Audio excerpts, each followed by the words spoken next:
Mesdames et messieurs, amis téléspectateurs de Mori TV, bonjour et bienvenue à vous dans ce journal. Usage de téléphones portables dans les administrations publiques comme privées et le manque de courtoisie aux heures de travail. Quelques citoyens donnent leurs avis. Quand la femme vous fait la cour, est-ce un signe de faiblesse? Élément de réponse dans ce journal. Accident de circulation sur l'axe routier Semenkoji Porto Novo à hauteur de Ganviloko ce mercredi 17 mai 2023. Des invites à l'endroit des conducteurs et le gouvernement interpellé. Mesdames et messieurs, à nouveau, bonjour. Comme je vous l'annonçais en titre, il est légion de constater au sein des administrations publiques comme privées, les agents utilisent leur téléphone portable aux heures de travail et font preuve de manque de courtoisie envers les usagers. Une situation face à laquelle certains citoyens se sont prononcés. Le téléphone aujourd'hui est un outil indispensable. Et je pense qu'aux heures de travail, nous devons se passer du téléphone afin de pouvoir bien assumer la tâche confiée.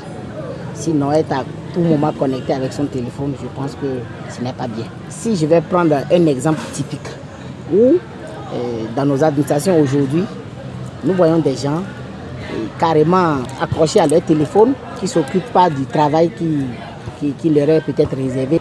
Ils sont connectés à prendre tout le temps, à répondre aux messages, à lire dans les groupes, intervenir dans les forums. Vous voyez, bon, je pense que ce n'est pas du tout bien.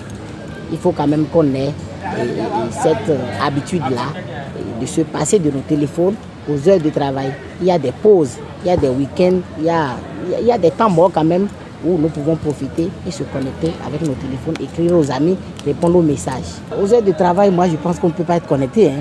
Le travail, c'est le travail qui nécessite une concentration. Et s'il faut être connecté au même moment, étant en train de travailler, je pense que le résultat escompté ne pourra pas être atteint. Donc, aux heures de travail, on doit se passer du téléphone. Bon, il y a des cas particuliers, des cas très, très, très exceptionnels. Il y a aujourd'hui certains professeurs. Si je prends le cas d'un professeur à l'université, à tout moment, lui, il est connecté. Il envoie ses cours dans votre mail et puis il vous demande de lui répondre dans 2 heures. Donc, à n'importe quel moment, vu son temps qui ne le suffit pas, à tout moment, il faut que tu sois connecté afin de recevoir les informations de ce professeur. Bon, je pense que dans ce cas d'espèce, on peut quand même accepter et être à tout moment connecté pour pouvoir passer un message, allant toujours dans le sens du travail. Donc ça, c'est des cas particuliers, très rares. Aujourd'hui, nous allons à une vitesse de croisière par rapport à l'usage du téléphone. En groupe où vous êtes assis, chacun est concentré sur son téléphone. Et vous voyez, par exemple, 4 jeunes qui se retrouvent autour d'une table et chacun est concentré sur son téléphone. On se demande enfin, bon, on s'est retrouvés ici, pourquoi faire? Or, c'est des occasions pour qu'on puisse discuter des situations pendantes de la vie, les sujets d'actualité. Mais si chacun est concentré sur son téléphone, est-ce que l'affaire peut être réglée? Est-ce qu'on peut recueillir les avis des uns et des autres par rapport à certaines situations de la vie courante? Je pense que dans ce cas d'espèce, il faut aussi quand même qu'on puisse revoir les choses. C'est vrai, le téléphone, il t'appartient. Mais quand tu es quand même en famille, tu peux se passer de lui et discuter avec la famille, discuter avec les membres de ta maison, ainsi de suite. Et puis, ça perpétue les contacts. Mon dernier mot par rapport à l'usage du téléphone dans les administrations est que nous devons nous planifier par rapport à cet usage du téléphone. Si je suis dans mon service, je laisse mon téléphone, je m'occupe du travail pour lequel je suis venu au service. Après ça, à la pause par exemple, je peux me connecter et répondre aux messages ou bien en tout cas discuter avec des amis. Si je vais être bref, le téléphone aux heures de travail doit être proscrit. Je peux dire que l'utilisation dans les services, dans les administrations, le téléphone n'est pas une bonne chose. En ce sens que le portable sert d'objet de divertissement à l'argent qu'il utilise aux heures de service. Par exemple, il va dire que comme il a donné un travail à ses collaborateurs, lui-même va s'occuper le portable pour lire un message de WhatsApp ou sur Facebook. Au moment où il est en train de lire un message sur WhatsApp, un ami très sincère lui a encore envoyé un message, il doit encore répondre à ça. Et petit à petit, il a tendance à laisser le travail au détriment du téléphone portable. Ce n'est pas bien, il ne pourra pas donner le meilleur de lui-même. Si je prends l'exemple des enseignants, une séquence de cours qu'il explique et les enfants ne sont pas encore imprégnés de ce qu'il dit, il peut se servir de la vidéo qui est sur son téléphone portable et qui correspond à la séquence de cours.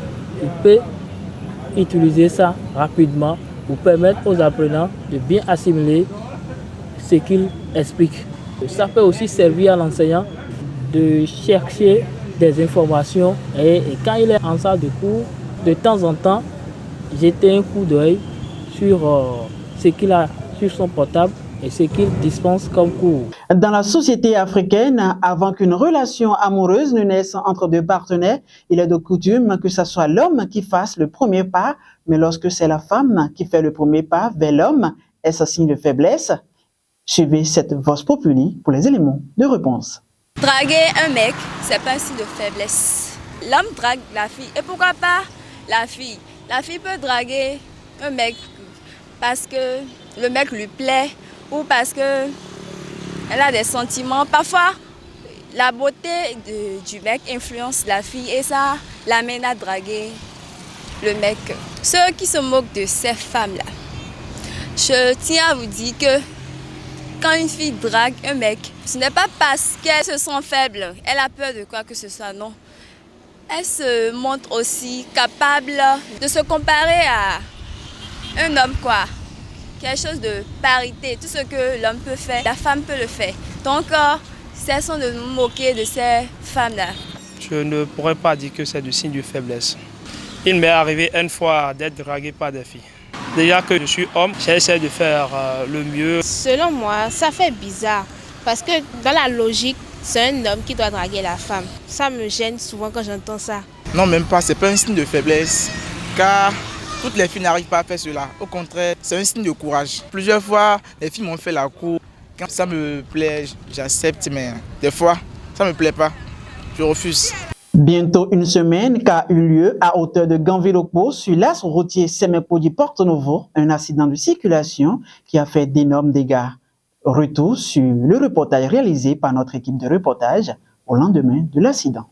Des blessés graves, plusieurs dégâts matériels et des pertes en vies humaines, c'est le bilan d'un accident de circulation qui s'est produit dans la nuit du mercredi 17 mai 2023 à la hauteur de Ganville-Okpo sur l'axe routier Semenpodi-Porto-Novo. Selon les témoignages, un minibus en provenance de Cotonou et roulant à vive allure voulait à tout prix faire un dépassement, mais s'est fait percuter par un camion gros porteur en provenance de Porto-Novo.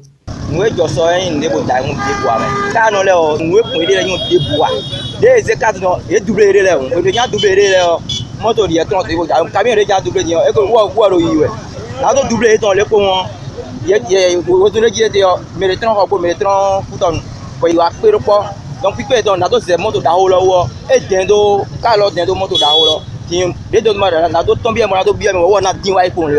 il va courir le corps et tcharo quoi les coups tcharo quoi les pour les jobs sont matin il a on les hommes tout là avec si donc il y a même moto si on mon mité pour et bien on la vie pour et bien pour aider moi aider il va payer mais et ils ont des poids ils ont des poids wesun lo jam wesun si tu veux non pour caler wesun des non ils ont des poids. Les usagers de la route déplorent cet incivisme puis invitent les conducteurs à plus de prudence sur la route. Les réseaux sociaux disent mon l'aide, mais des gens qui ont bondi, ou à mon cas là où le big pété, des cas où le doigt maou, accident des gens des ahoudés bon, et manions des pépé. Bon des hola ils bon, ils vont les mots dans nous et mais on donne. Donc tu fais maintenant les mon cousin, surtout cas si mais maintenant les et mon cousin des pépé, il y a doublé ni ma moto de bien me pom. Famille plan des les deux d'ailleurs mais ni ma oui. Bon les ato mon pom accident à docteur mais quelqu'un contour ya, moto contour ya. Yeni wa dede, yeni sont dede. Donc wezuma ifide, dede ifi wezum. Vraiment on appelle ça de l'incivisme par rapport à l'égard des conducteurs de Tokpa, comme on les appelle, c'est de l'incivisme. Parce que pour des vies humaines qui ont paisiblement quitté la maison pour vaquer à leur occupation quotidienne, et de leur retour, c'est ce à quoi on assiste. C'est pas bon, vraiment c'est déplorable. Quand on a vu les épaves du véhicule là-bas tout à l'heure, on a vu que vraiment c'est sérieux. C'est sérieux. Ça laisse à désirer. Les conducteurs, bon, et on ne peut que les appeler à une conscience éveillée. D'abord, sur les parcs de véhicules taxis, il devait y avoir des responsables. Donc c'est des petits enfants qui sont au volant et sur la voie, ils roulent à vive allure. Ils prennent des produits avant de prendre le volant. C'est pas sérieux.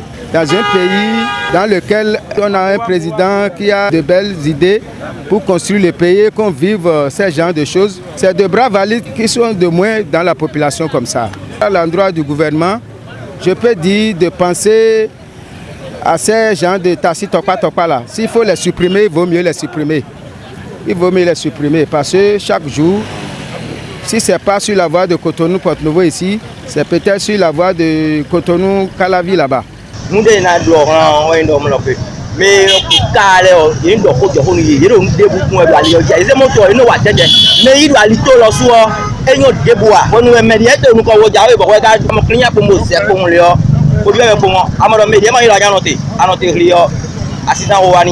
donc il y a la population il y a au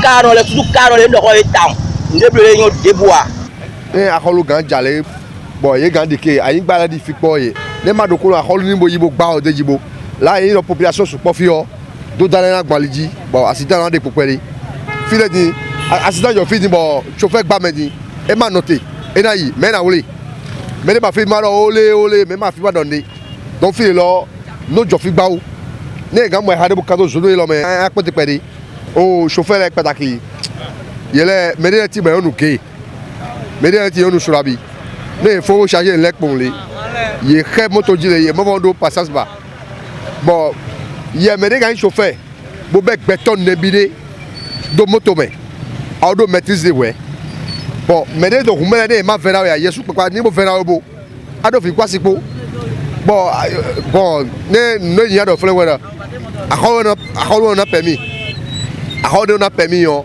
ni les va contrôler ne me me lo on te don fi gba wa mo nu ke gba o ye ma na permis blo beton ne vi pas de cours so e blau. Le gouvernement est interpellé à plus de rigueur sur les axes routiers afin de réduire les accidents. Mesdames et messieurs, amis internautes de Mouride TV, c'est tout pour l'édition de ce mardi 23 mai 2023. Merci de nous avoir suivis et merci pour votre fidélité.